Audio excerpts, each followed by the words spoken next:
Radio Bypass, bringing you rock and roll music that deserves to be heard.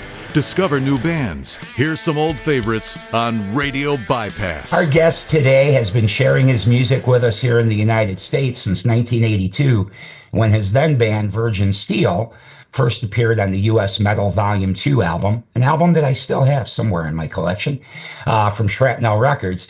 We are pleased to be chatting with Jack Starr. How you doing, Jack?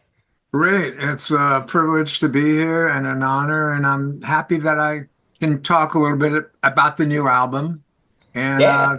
nice meeting you, meeting you, Ralph. Yep, same here, Jack. Same here. I've been listening to your music for eons now, but we've never had the chance to meet before. So, welcome to Radio Bypass. Glad to have you here. Thank you so much. So, speaking of the new album, for those that may not know, the new record that's coming will be on April 25th. It'll be released. It's Out of the Darkness Part 2. And the first thing I thought of when I saw that title was, okay, Part 1 was 1984. So here we are in 2025, and we're now getting to Part 2. You've done a lot of things in between then and now. So why is now the time for Part 2? Well, that's a great question.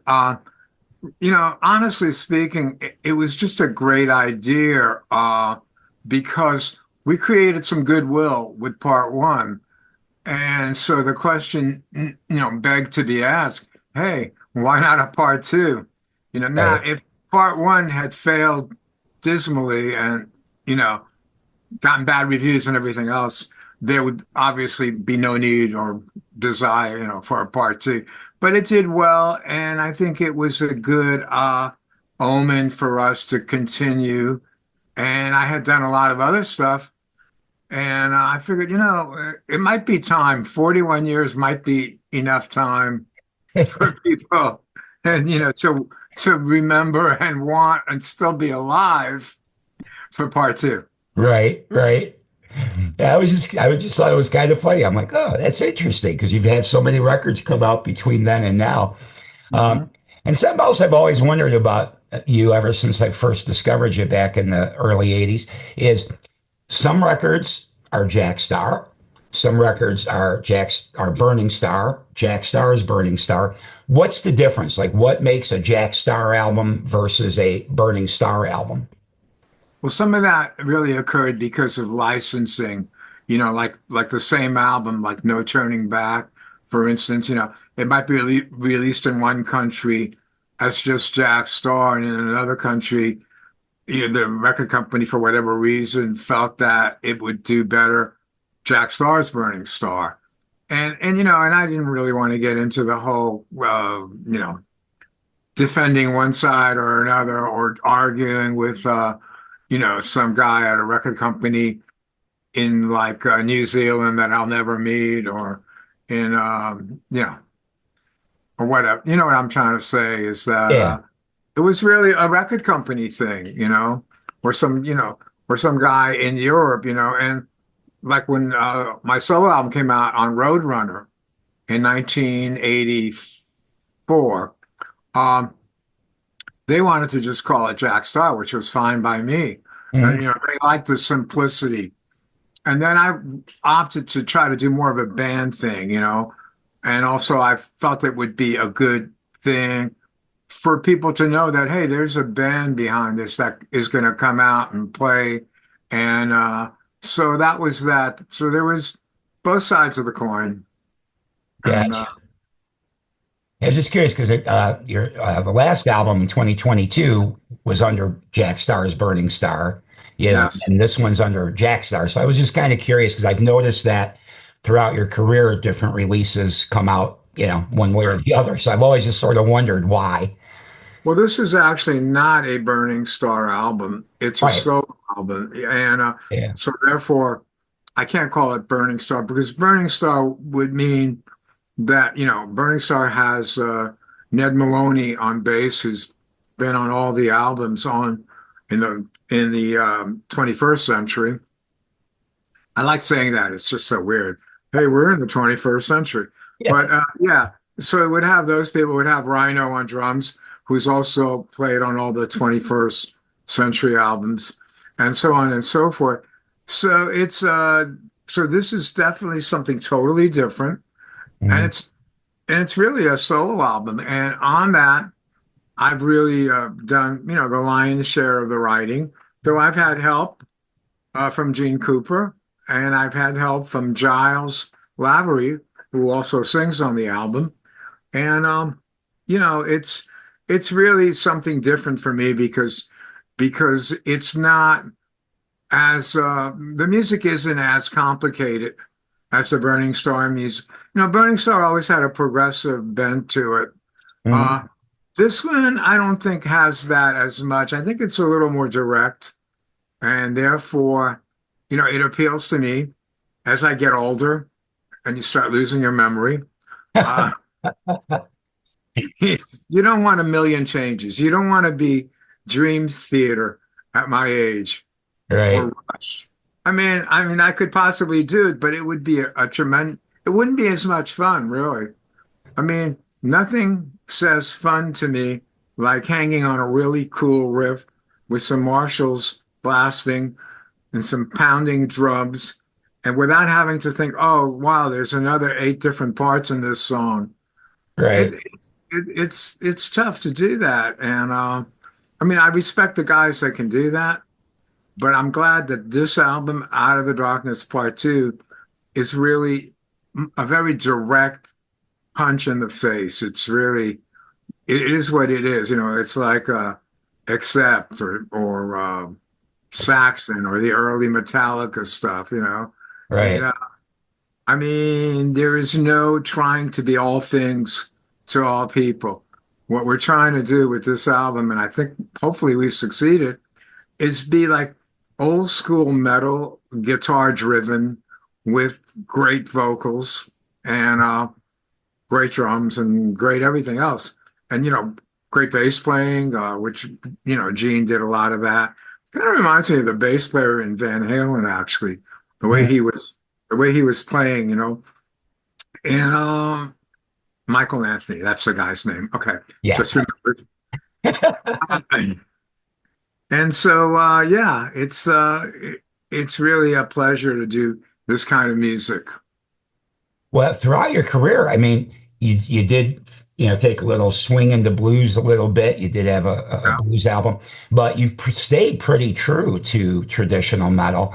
yeah. And and everything I've been hearing from you in the 21st century, that's what I keep thinking. Like, man, he's staying true to his roots, basically. And I was wondering because heavy metal, I think there's always been a fan base for it, and then it kind of ebbs and flows as to how popular it is.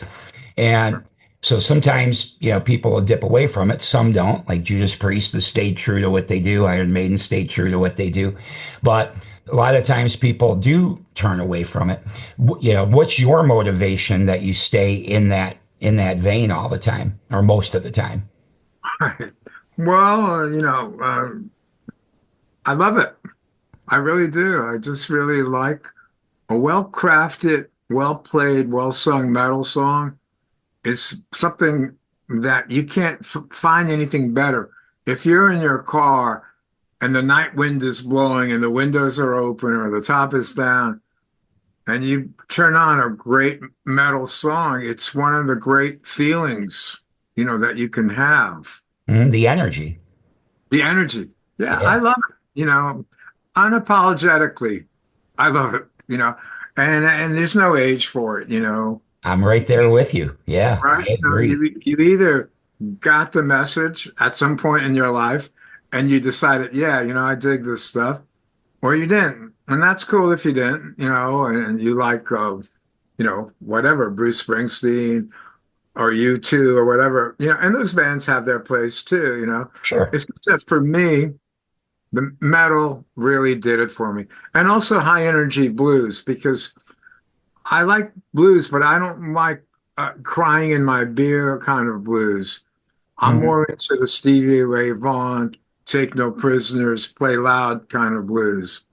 Right. So, and I feel that there is a parallel to metal in that kind of blues. Mhm. Yeah, I would agree with you. Well, with your love of metal, Rise Up is the single that's been released from the record thus far. And that's definitely got an anthem quality to it. And you mentioned that you did write most of the songs. So what inspired Rise Up for you? Well, Rise Up was really just kind of a declaration of to the world that, hey, people need to be free. We need we need to have liberty. We need to be free, and we need to remember that we don't work for the government. The government works for us. Allegedly. Right. Yeah. So we need to have freedom, and it's not just in America, it's in every country. I don't care what country you live in. Uh, you should be able to listen to the music of your choice, worship whatever religion you want to worship or no religion, uh, have whatever sexuality you want to embrace, or we need to have freedom. Freedom is really important, and Rise Up is really about that. So it's not on one side of the political spectrum or another, because there's nothing, or there should be nothing political about the desire for liberty and freedom and so on. Sure. So that's what that song is about. Gotcha. So our current climate definitely inspired that a little bit then, I guess. Oh yeah. Well, that's good. Yeah, I love that song. And then again, talking, kind of like a traditional metal record, Underneath the Velvet Sky is a track that is it's still got, rock to it, but it's also kind of ballady. And Yes. and that was always kind of a traditional thing too. You'd hit them hard first two, three, four songs on an album, and then you'd slow it down a little and then bring it back up again. So I had that thought when I listened to this record too. When that song played for me the first time, I'm like, oh, Yeah, well, this is kind of old school as well, right here. it really is. In fact, I wanted to turn the tables and ask you a question. You've listened to the whole thing. What are like your favorite cuts? Because I just did another interview, and the interview mentioned that he thought under the Velvet Skies was a was a very strong cut on the album. I agree. So I always tell people when I'm talking to them about their records, uh, I always have like the things that hit me first, right? Like my first Right, listen, I mentally make a couple of favorites. And then usually upon repeated listenings, either it remains the same or right. sometimes I'm like, oh shit, you know what? Actually, this song's even better yet. Though my favorites will change a little bit, but my initial impressions, I thought Rise Up was the perfect choice for a first single. I agree with I that. think that's definitely a very strong cut on this record.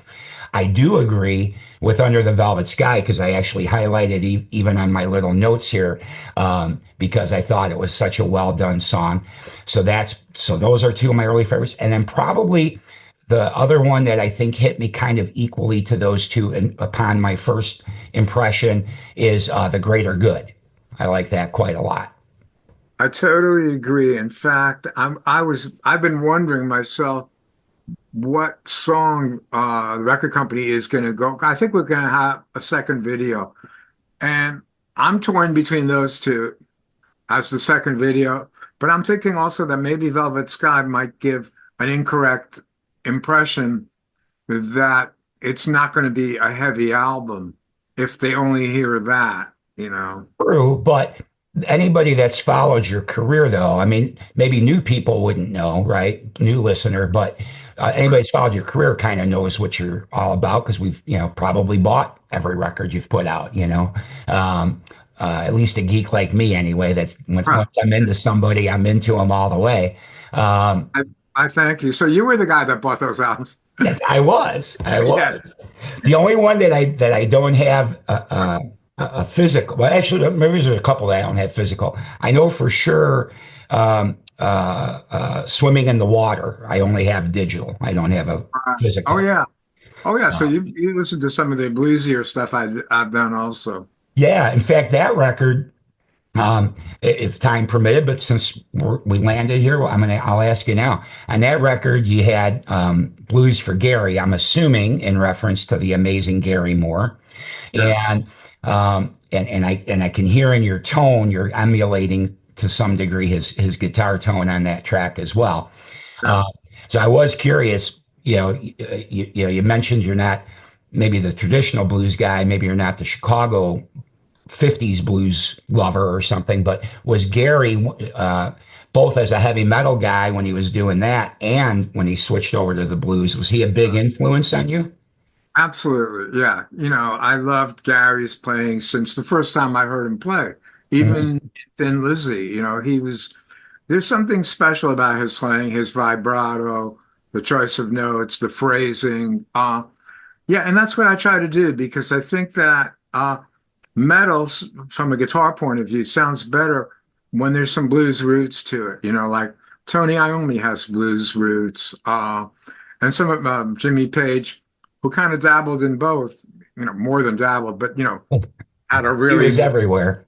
he was everywhere. And so yeah, so Gary Moore, great, and the weird thing is, I mean, I think I could really at some point in my career, maybe I'll do it before I get too much older, and I'll do like an album of really heavy blues like Gary Moore, because I really can do that stuff, and I love listening to it.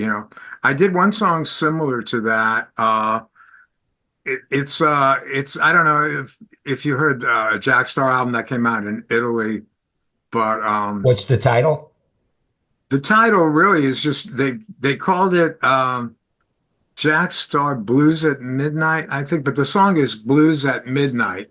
And that song, if you ever Don't get a think I chance, have. if you ever get a chance, check it out. That's got really, really great Gary Moore type feel and tone, more than Blues for Gary. Yeah. Gotcha. And are you a Gibson, Marshall kind of guy? Like, what do you like to play? Actually, I have a couple of Les Pauls. I really play my Strat more than anything else. But here's the thing, and just a little aside on guitar players will know what I'm talking about. The pickups really determine a lot of what the sound is in a guitar. So my Stratocaster has hot rod Gibson type pickups. Hmm. They're basically they're stacked. They're mini humbuckings is what they are. And my Strat is really as loud as any Les Paul, probably louder and more powerful than a lot of Les Pauls. So I like the way the Stratocaster feels. Hmm. It's a very comfortable feeling guitar, and it's not heavy. Well, I was gonna say it's a little easier on the shoulders too. Oh yeah. And so the older you get, you don't want to be lugging around these really like heavy guitars for like a 2 hour show someplace, if you don't Right. have to. Right. And that I guess is a good segue too. So the lineup that played on this record, Giles, Eric, Gene, and Rhino, and you had a Right. couple of guests as well. Um, is there any opportunity for this lineup for you all to get together and bring this album out live?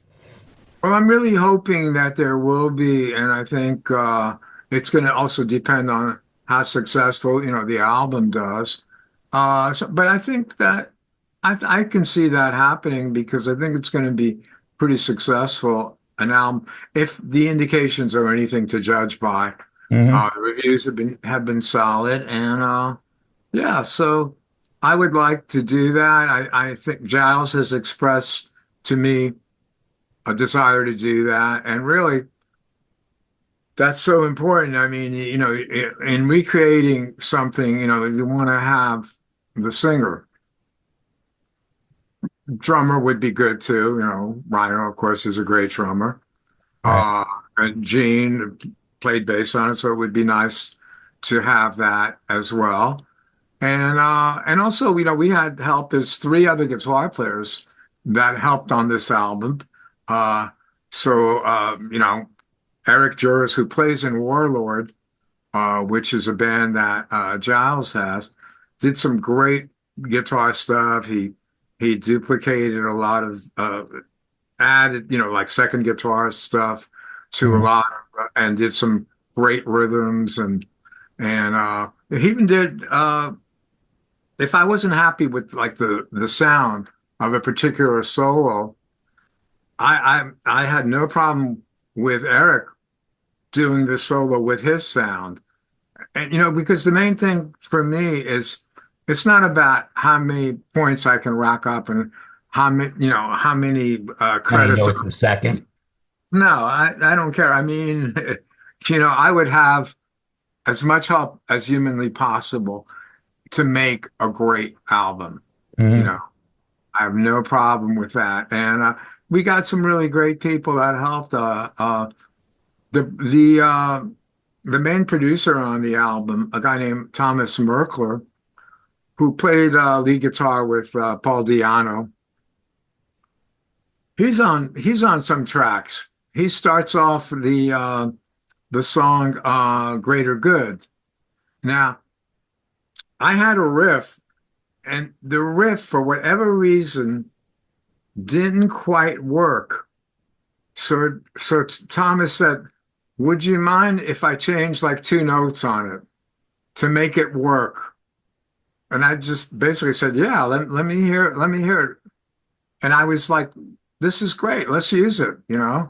Right. And I don't have a problem with giving anybody credit for anything that they've done because it's all about teamwork and it's also about the final product.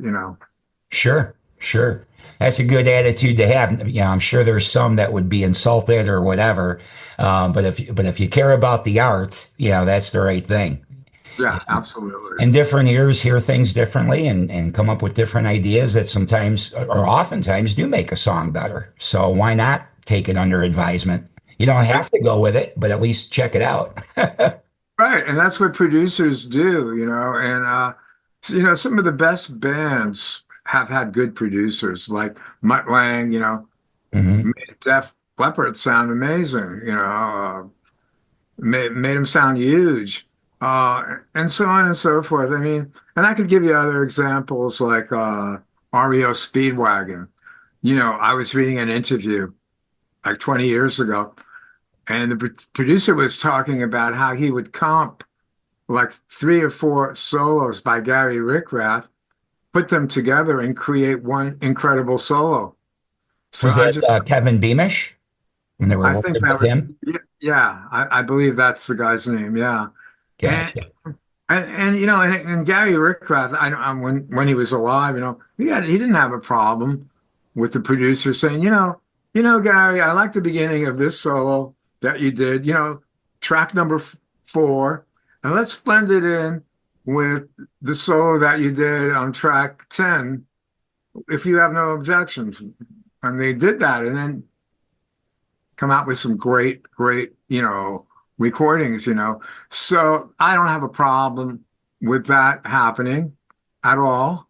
And it happened on a couple of the songs. There was a lot of what they call editing. I Hmm. mean, there's a couple of words for cut and paste, Right. editing, all that stuff. And it's great when it works. And generally, if you have a guy like a drummer who has a very pronounced style and who has really good timing, you could even cut in fills. You can even edit parts that you don't like in the song. And luckily, we were blessed with a drummer named Rhino who has really impeccable timing. So Hmm. it helps because upon listening back to some of the songs, it was like, I don't really like this bridge over here. I would talk to the producer in America, Gene, who's also a bass player. I say, is there any way we can get rid of this part? And is there any way that we could have it flow directly into the second verse? And so he would, do the best he could to try to make that happen. And sometimes it would happen, sometimes it wouldn't. And sometimes we would then get backup. Thomas Mergler, who has a state-of-the-art studio in Germany and who can just make things work. Hmm. And he did. And so it was great. So there was an element of creating songs creating arrangements after the fact. And that's something that really, if you can make that, if you can do that, it's an incredible thing to be able to do. I guess that's a plus for modern way that we record now, right? It wouldn't have been so easy to do cutting all that tape up back No, back in exactly. the 80s.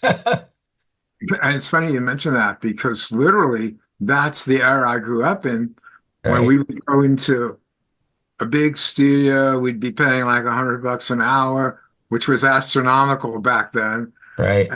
And if there was a mistake, we'd have somebody from the record company there saying, "Is there any way you guys can cut the tape right there?" And then, so Yep.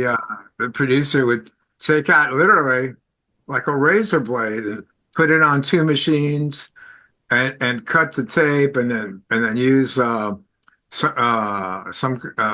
use some kind of, I don't know if it was that, it was almost like Or a special tape to hold the pieces together because pull the pieces I used together. to have to do a lot of tape splicing in my younger days. That's what it was. It was splicing. Exactly. And Mhm. they used the Ampex, what was that big 2-inch Ampex Was that, tape? was that The a 2-inch was it model number 44 maybe or 56? I don't remember for or sure. 204 maybe. I don't, 204 maybe. but it was Yeah. like the big reels, and then sometimes you'd see tons of that stuff on the floor of the studio after an edit.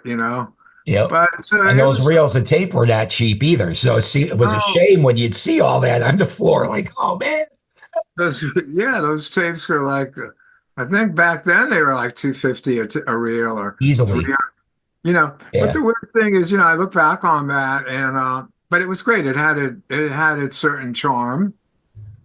Well, And being all together in a room, I know it works with people. You're recording at one place, I'm recording at another. I know it works.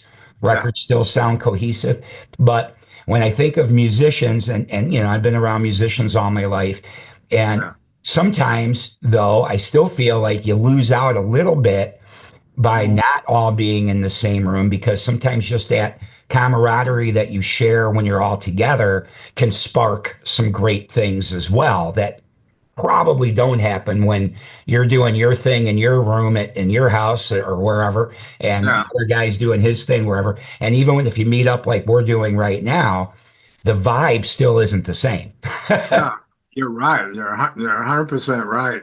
Nothing beats that human interaction, and we're gonna probably see less and less of it as the years go by. So let's enjoy what we have because, Absolutely. Well, and that's why I'm excited you're putting out an album because we've kind of gone back to, for a lot of our legacy artists, that are well, still making new music, everybody's like, nobody really buys the records much anymore or anything.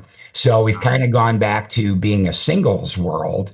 I'll put a single out here. Maybe right, 6 months later, I'll put out another. Yeah, because I know it's a lot of work. It's a lot of effort to put together 10, 12 songs, nine it is. songs, whatever it might be.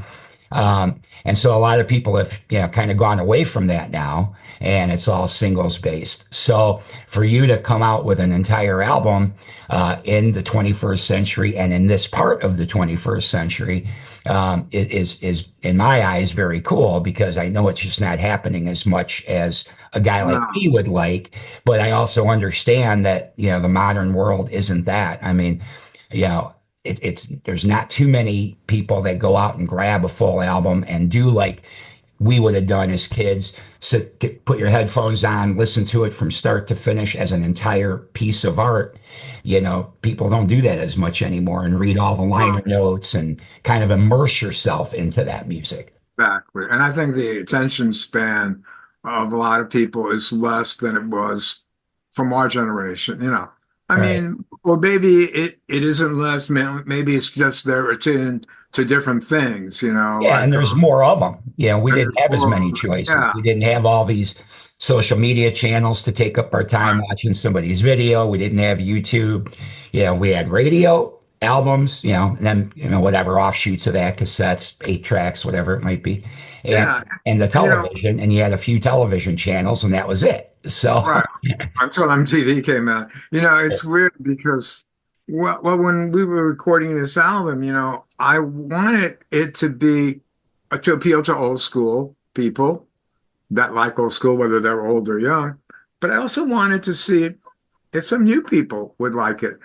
Mhm. And I'm starting to see that as well, which really makes me feel great because, music is music. I mean, I can call myself old school all day long, but someone that's just discovering it, to them, it's not old. It, Right. it it's new and it's exciting, and we use a lot of the modern technology as well. So, and some of the subject matter, like we have a song called "Into the Pit." I think it's the second song of the album, and I mean that song is really about uh, the fight between good and evil, and Hmm. and really, without sounding too cliche, this album is really about us and them. But us and them isn't about a specific thing. It's about evil, which exists, and good, which exists. And Hmm. the whole album really, I mean, it could actually be, it could be a rock opera because you can find some commonality between all the songs. Uh, Oh, sure. if you really listen with that in mind, it's kind of like trying to prove a point on by reading the Bible. You can basically prove any point. Hmm. You can say, well, the Bible said this, and then you can also say, oh, yeah, but the Bible also said that. So it's the same thing, with listening to this album. You Right. can find the commonality in the album, Hmm. in the lyrics anyway. Right.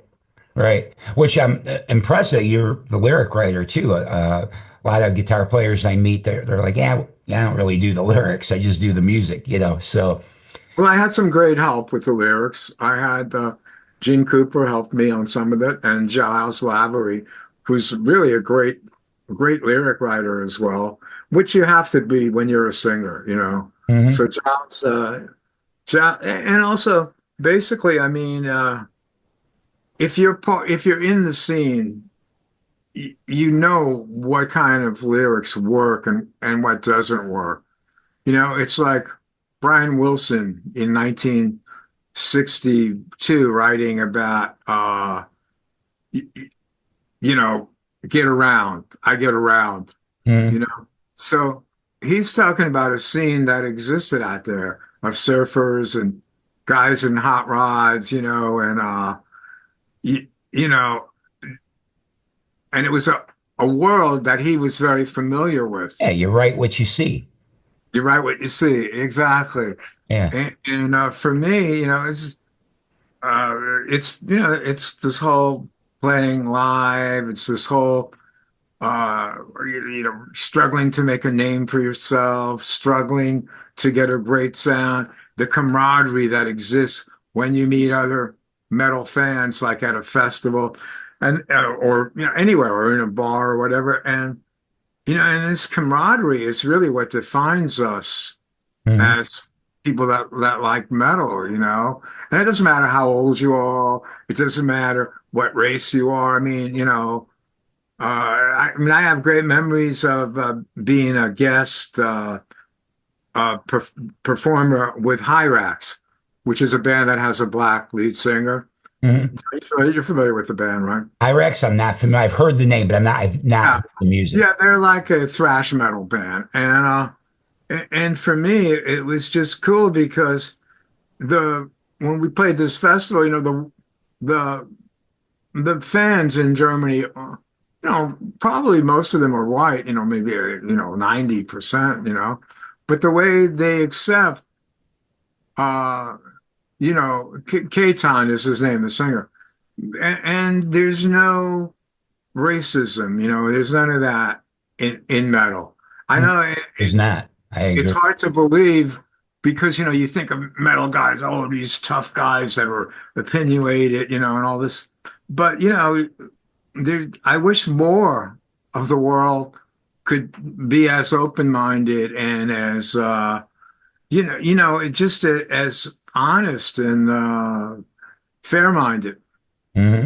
You And know, loyal too. My yeah, all fans are very loyal. The they're radio loyal. station that I was on, back in your beginning of your career days, Yeah. we were focused, pretty much strictly on hard rock and heavy metal. Um, Right. and I still do a lot of that even on this podcast that I do, but I kept myself a little bit open in case there's a Joe Walsh song that I want to slip in or something, so I don't promote it as just metal, even though hard rock and heavy metal's, my number one favorite, but I do like some other stuff. I love Don Henley, for example. Oh, But love them. but well, what I always found in our radio station days, we were a small army compared to pop music stations, but the audience that supported our radio station were very loyal, and many of them still are today. That's one of the reasons I started doing this podcast in 2017, is because even though I'd been off the radio for a long time, I once Facebook came along, I'd get messages, "Hey, are you the Ralph Rasmussen that used to be on WVVX?" Oh man, I'd write back, "Yeah, that was me." And Very cool. oh, I used to listen to your show. Da, da, da. I learned about so many cool bands, and now it's so hard to figure out how to find new bands easily. And so Yeah. it was those people all these years later in another century that basically is why I do this, because I thought, you know what, they're right. Radio is always going to play, if you were lucky enough to have a hit or two or three in the 80s, but you're Yeah. still making music now, Yeah. your new stuff's never going to get on the radio. They'll just keep playing those same two or three from the 80s. So I thought, Exactly. you're right. Not only do my legacy artists that I love get ignored for new material, there's also new artists that I discover that are really good, really talented. And I'm also happy to see in our realm of music that there are young people picking up the mantle. For Oh years, yeah. thought it was going to die with our generation, but I'm finding a lot of young people picking up on it now, and going back and not just making music on a computer with synthesized instruments. They're actually picking up a guitar, picking up a set of drumsticks, and it's really exciting. It But really is. When I went to Greece last year, we played. I was really pleasantly surprised that there were young people in the audience, middle-aged people, old people, and mhm. it was just like, wow, they're all there coexisting, liking the same music. And I just thought, you know what? It's a beautiful thing. But yeah, It's it is indeed, yeah. But anyway, but that's the loyalty of these folks. But speaking of metal yeah, and liking some things besides metal, one of the things I wanted to ask you, because I know we've been talking for a while now, one of the things I wanted to ask you as far as in the past, yeah. and speaking of my old radio station, because I worked there when this record came out, on No Turning Back, you did a cover of Fire and Rain.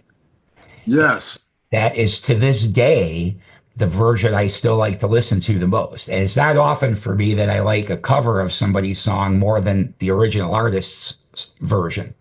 But your version was just, I don't know, just resonated with me and still does when I listen to it all these years later. So I wondered, because of everything I'd heard from you up to that point, I'm thinking, oh, he's a heavy metal guy. But then you came out with that. Are you a James Taylor fan? Um, hmm. I never asked myself that question. Yes and no. Like some of the stuff I like a lot. Some of the other stuff, it's like no, because it's Put you to sleep? yeah. I didn't want to say that, but some of the stuff like when he sings I'm a steamroller baby, I think that's cool, and he puts a lot of conviction into it. I Hmm. could have seen James Taylor, jamming with Stevie Ray Vaughan doing that song. I would Hmm. have actually have enjoyed seeing that. But then some of the stuff. It's a little too mellow for what I like. Well, I'm the same. But Fire and Rain, I did like his version too. I thought that was a great Yeah, song. I love that song. Yeah, It was so heartfelt, and his rendition of it was just so earnest in the way it was recorded and how it yeah, sounds and yeah. and speaks to you. So, what like is part of that? I mean, what made you choose that tune to cover? Well, just basically the passion that I heard, the intensity, and the whole thing with with metal and with classical music. is that the intensity, that factor where someone isn't phoning it in. They're not, this is real. It's real emotion.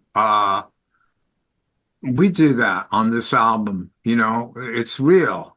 Uh, James Taylor did that on that song. And I related to it. There's a Mhm. couple of other songs that I've covered in the past. Some of them, which was surprising, like there was a cover of "Bad Time" by Grand Funk Railroad Mhm. on our one of our albums. There was a cover of "Get Together" by Jesse Young and the Youngbloods. Mhm. Which I thought had just a lot of like intensity and truth. Mhm. I mean, we're all born with the ability to detect what's real and what isn't real.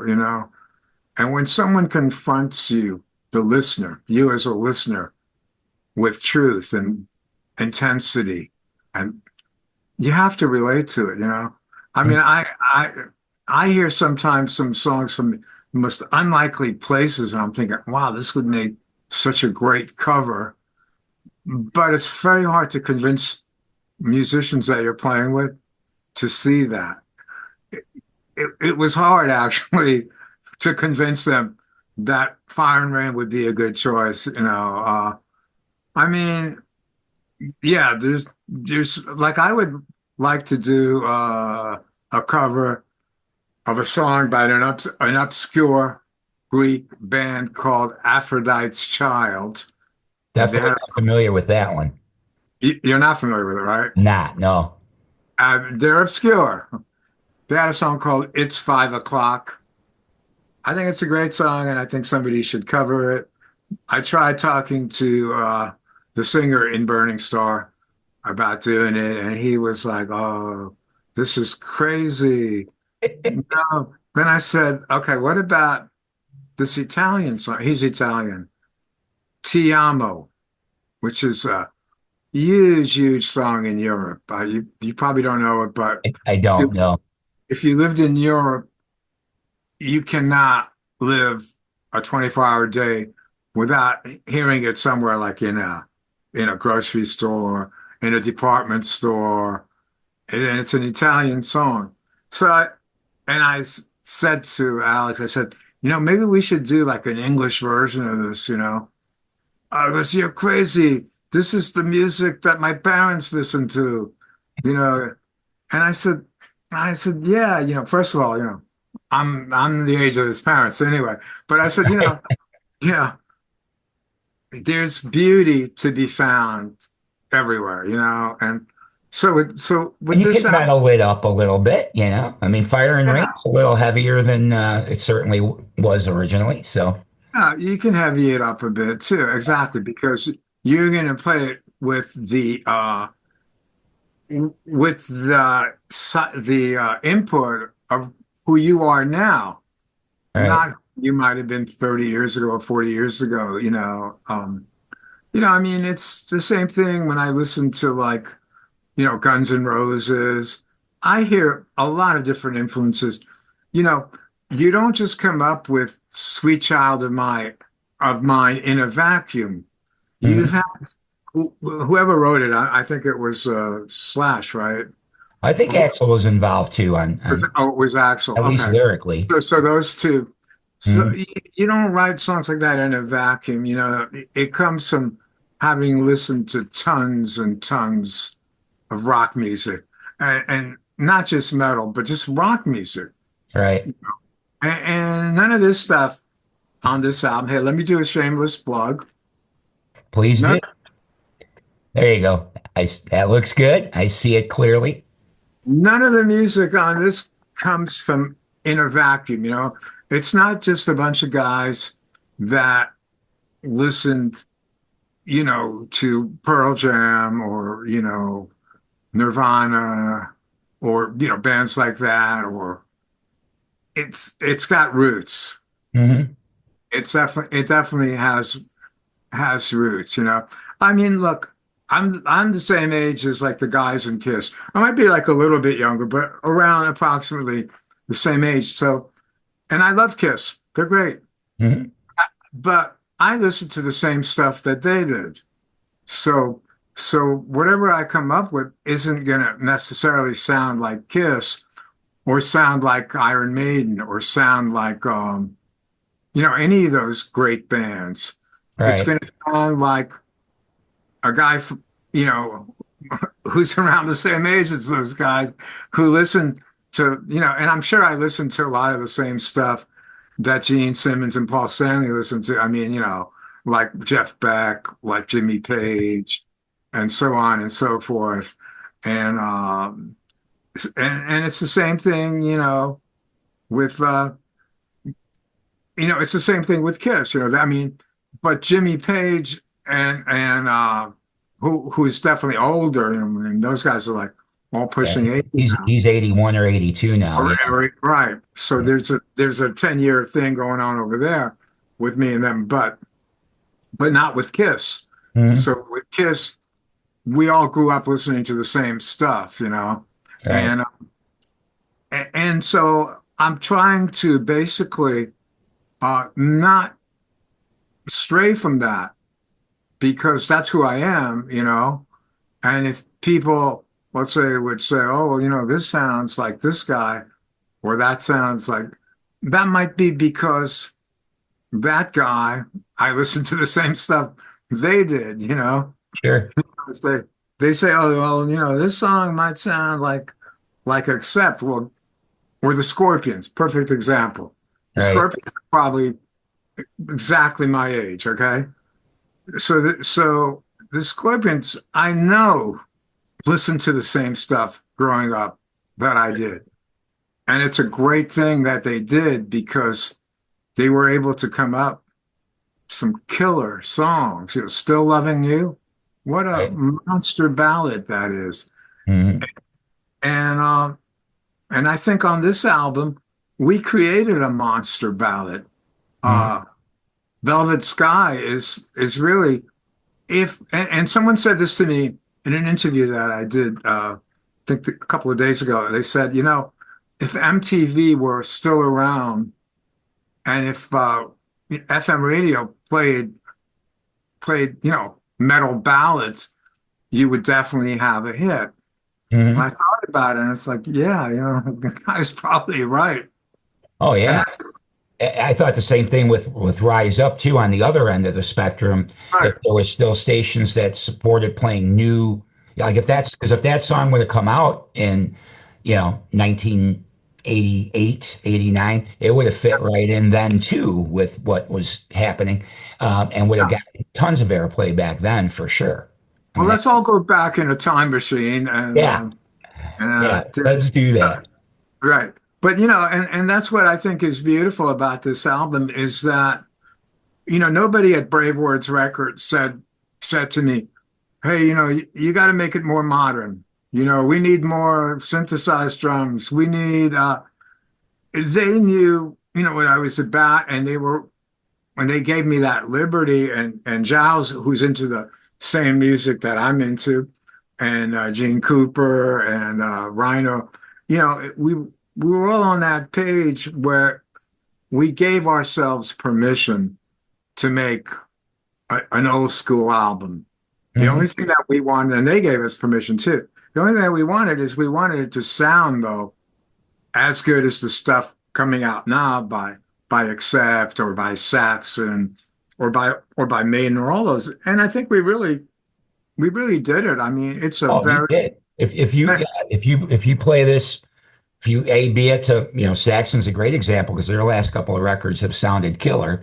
Uh, oh, I if love them. if you A B the two, I mean, yeah, you're right in there, no question about it. The production's great, and the songs, even though we keep talking about old school, but I mean, they do have a modern flair to them as well. So I don't want anybody to Right. not buy the record if you think, oh man, all this is going to be is 1986. It's not Well, that. thank you for Um, saying that yeah, because that means a lot because that's what I wanted to say without saying it, but you said it, so I'm gonna.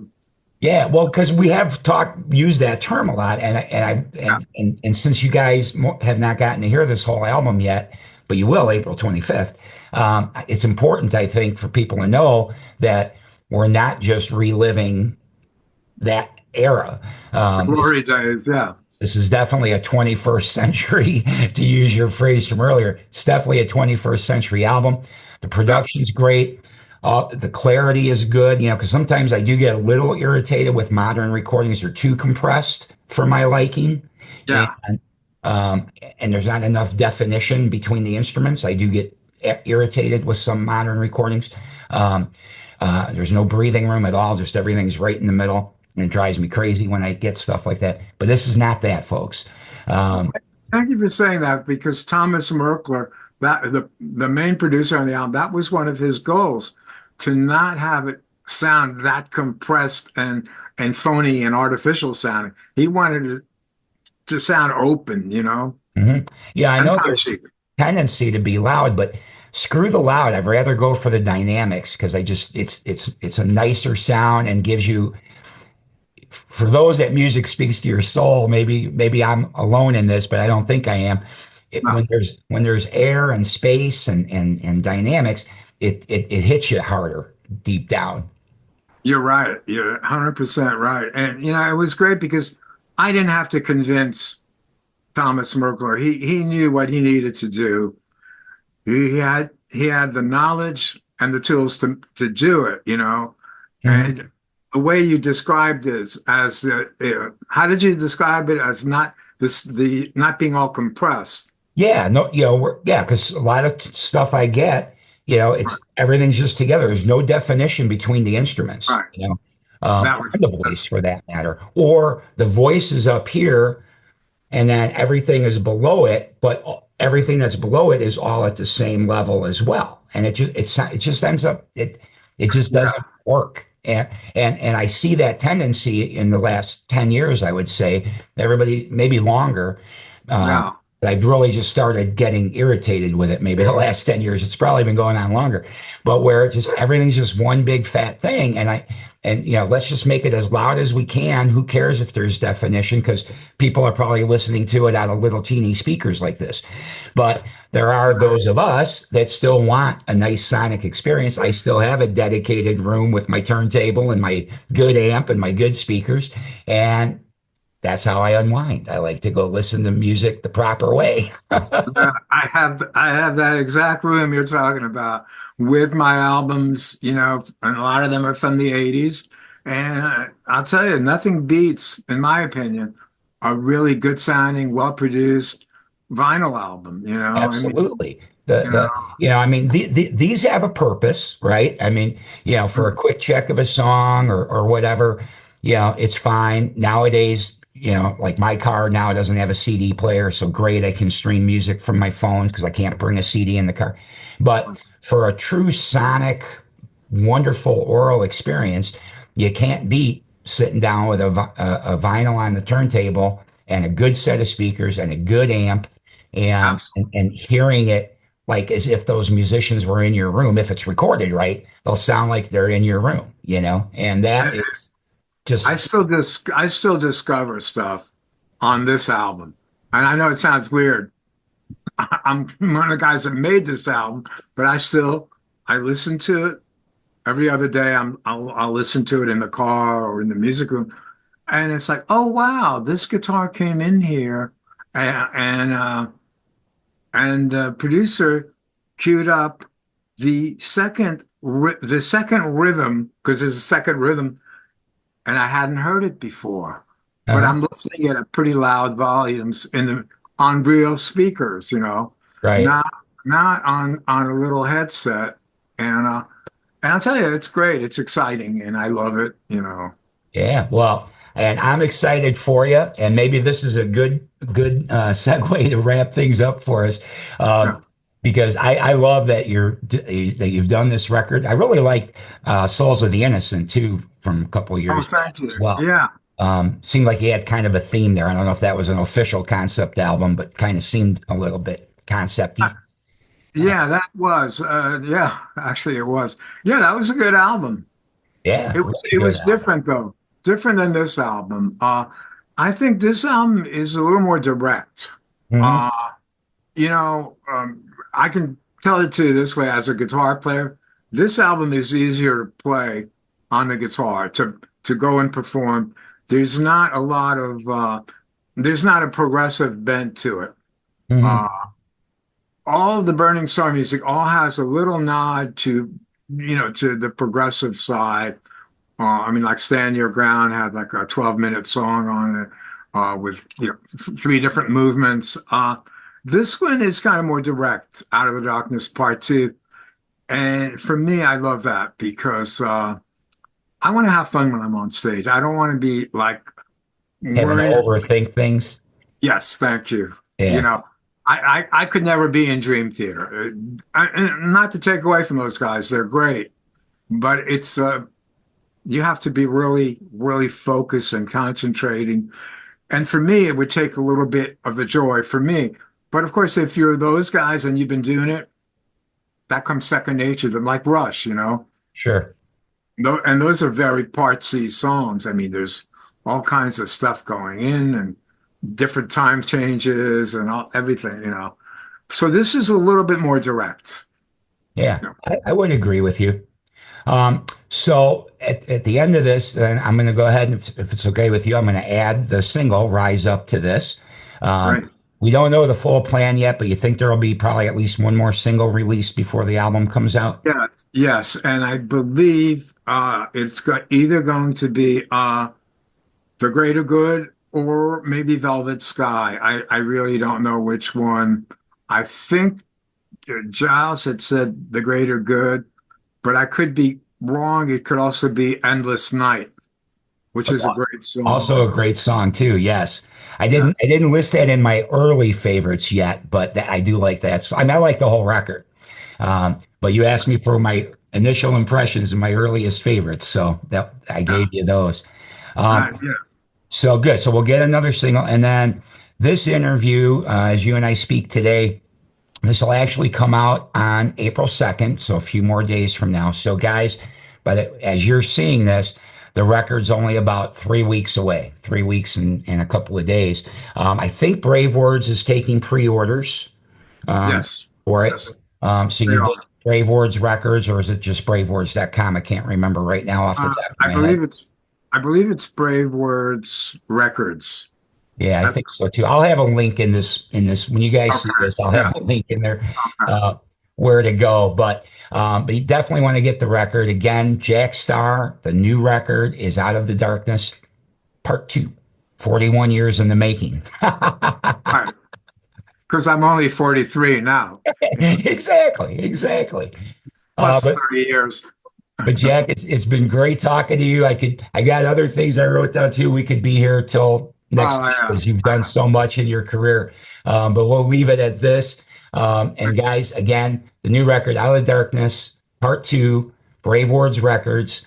I'll put a slide in this finished product that tells you where you can pre-order the record. But right now, thank you, Jack Starr, for coming on Radio Bypass, taking some time for us. And guys, crank it up right now. If you don't already have it loud, turn it a little louder. Okay. This is Rise Up from Jack Starr. Thank you, Ralph.